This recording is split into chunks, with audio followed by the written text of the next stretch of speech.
Hello mga ka-Andrip, good evening po sa ating lahat. Welcome back again to our channel. Kumusta po kayo? Shout out po sa lahat ng mga magbubukas pa lang, sa mga kabubukas pa lang, sa mga ka-start pa lang at mag-i-start pa lang.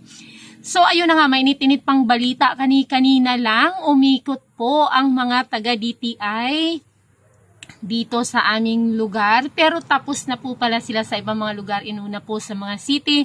I'm not so sure po dyan sa inyong lugar kung ito ba ay naipatupad na. Pero ayan, share ko po sa inyo na ngayon po, 2024, yan dito po sa amin ay ipinapatupad na po ang pagpapa-accredit ng mga shop, repair shop, auto shop, motorcycle repair shop sa DTI. So ayun na nga po. Nag-ikot ang mga taga DTI kanina para inform tayo at filled out ng form para sa DTI accreditation. So ayun,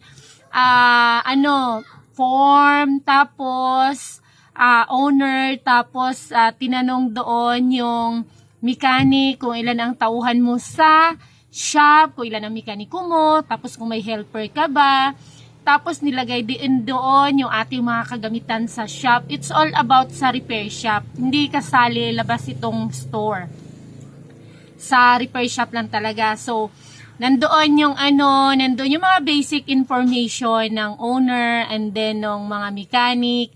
Ilalagay din doon kung may ba sila NC2, certification. Kung may NC2 sila, hihingiin yung certification, yung photocopy nun, tapos photocopy ng ating DTI sa repair shop. Tapos, ayun, pinasulat yung ating mga tools na meron sa shop. So, nilista ko doon ang ating, tubeless tire changer. Tapos, isusulat pa doon kung magkano. Tapos, yung ating portable welding machine, isusulat din kung magkano. Tapos compressor, isusulat din kung magkano. Tapos yung mga tools. So sa mga tools, hindi ko na inisa-isa kasi sabi ko, ang dami naman ito. So set na lang yung sinulat ko. Tapos isusulat din doon kung magkano. Okay, here's the catch. Here's the catch. Hindi lang siya simpleng form or hindi lang siya simpleng DTI accreditation ng ating mga repair shop, motorcycle repair shop, ng ating mga shop and services. Here's the catch. Siyempre, dahil tayo ay magpapa-accredit, so ayun, mayroon tayong babayaran. Mayroon doon sa insurance, tapos certification, and magkano ba yung lahat? Check ko nga po ulit. Okay, so ayan na, nakita ko na ang ating babayaran. I'm not so sure po kung pari-pariho halimbawa NCR or iba ba yung fee or mga fees doon sa mga area like Metro Manila or yung NCR or mga provinces. So dito sa amin is accreditation fee ay 430, notary 200 at ang insurance ay 1.8, total of 2,430. Magkano nga ulit yun? Ano ba yun ulit? Ito ay, ayan, 430, tapos 200, at saka 182,430. So, okay lang naman yun. Okay lang naman yun. Ang medyo hindi masyadong okay kasi yearly na rin po pala natin siyang i-renew. Hindi siya kasabay nung sa business permits renewhan. Sabay siya, pero ibig sabihin, iba din siyang bayaran. Ibang pagbabayad din yung sa accreditation. So, taon-taon din nating i-renew yung ating accreditation. Hindi ko pa sure kung ano pa yung mga susunod, kung may kinalaman ba yung... Kinabahan na nga ako kasi baka feeling ko, baka mas maraming tools, maraming kagamitan, baka mas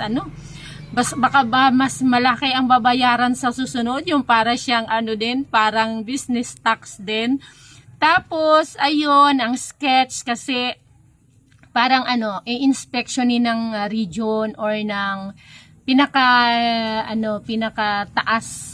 mataas ng DTI. Hindi lang siya dito sa local, baka taga-region yung mag-inspection. So para na rin siyang BIR na may tax mapping So ito, after ng application form, after nating ma-approve sa accreditation, or before ka matatakan yung iyong accreditation form is baka mag-ikot, or kapag hindi man ngayon, syempre, ang dami nilang iikutin, ano?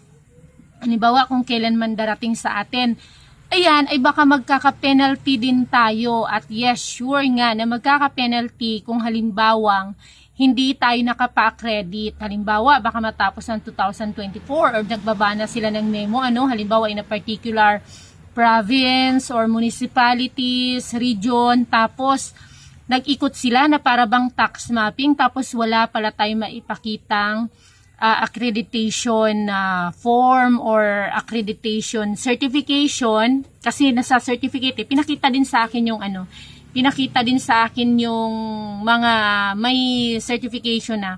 So baka pag wala tayong maipakitang ganun, ay baka tayo nga ay magkaka-penalty. So ayun nga, ang nasabi ko lang, ano ba yan? Dagdag bayarin na naman.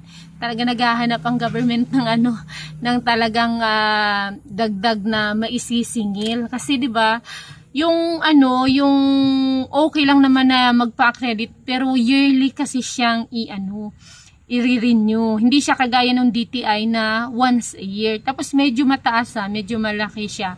So ang nakakaano lang dito, nakakabahala. Kasi baka next year, mataas na naman, baka tataas na naman ng tataas ng tataas. So comment po kayo kung kayo ba ay nakapa-accredit na ng inyong mga shop, repair shop, vulcanizing shop, auto shop, motorcycle shop sa DTI. Yan yung bago ngayon. But may nag-comment nga pala sa video natin, no, mga previous video natin, na yun nga parang sa kanila ay hinahanapan ng NC2 ang mga mekaniko. Pero parang ano naman, parang napaka-unfair naman ano kung talagang hanapan ng NC2 yung mga mekaniko. Kasi maraming mga mekaniko na hindi naman nakapag-NC2 pero marurunong throughout of their lives experiences. Yung bang nakapag-experience, naging helper ng mekaniko ng mga ilang taon, syempre natuto na rin siya. Minsan nga parang may mga experiences pang the best teacher din, ano, compare sa nag-aaral ka na tapos mo, pero yung tenure of experience mo maikli compare doon sa napakahabang years of experience tapos hindi nag-NC2 pero magaling. So yun yung nakakabahala lang na gusto kong i-share sa inyo at maging aware. Kung sakali pong pinadalhan na kayo ng notice na ng local local DTI or dyan sa inyong mga lugar na halimbawa nag-inform na kailangan nyo magpa-credit, huwag nyo pong balawalain yan. Kasi darating ang time na kapag nag-ikot sila, darating po ang time na baka kayo po ay ma-penaltyhan kapag ikot nila na wala pa kayo. Kasi dapat local yan usually ang nag-i-inform. Tapos halimbawa taga-region na ang nag-ikot, parang BIR din, tapos wala ka pa, nag-tax map, ganyan din yan sa accreditation, tapos wala, penalty ang end natin. So yun lang po, hindi ko sure kung magkano babayaran sa inyo, kung baka depende sa region, sa province at sa location. So ayun lang, beware na wag baliwalain ang notice ng DTI accreditation sa ating mga shop para iwas tayo sa penalty. So yun, hopefully hintay na lang natin ang ating approval sa ating DTI accreditation ng ating shop. So ayan, kilos-kilos na at magpa-accredit na para siguradong iwas tayo sa mga penalty. At dagdag bayaran na naman. Ano ba yan? Thank you very much. Pa-comment po sa mga nakapa-credit na at please like kung nagustuhan ng video na ito at nakapagbigay sa inyo ng konting information. At pa-share na rin po at pa-subscribe sa mga hindi pa nakapag-subscribe at pakipindot na rin po notification bell para ma-notify kayo sa mga susunod pa natin i-upload na video. Thank you very much. See you on my next video. Bye!